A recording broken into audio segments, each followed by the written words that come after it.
now going to show you how to do a fly stitch, and I'm going to use it to fill in this area here. So a fly stitch is like a little V. So if you come up from behind, again as usual, so I've got a knot in the thread behind, and then back down again a few millimeters away, probably half a centimetre, 5 millimeters away. So up and down, hold on to that, and then come back up to the surface again at the bottom of the V. So if you imagine that those two are the points of the V, and then here that's going to be the bottom, and then we're just going to secure the bottom of the fly like that,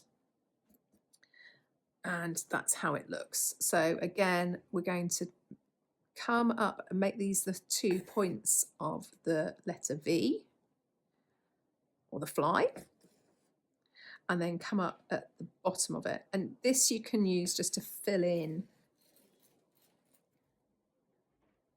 areas, and or you can use them in a sort of around the edge of things or in a circle, but they're quite jolly. So we've got little V's all over the place. And I'm just going to fill in the centre of this paisley with these V's.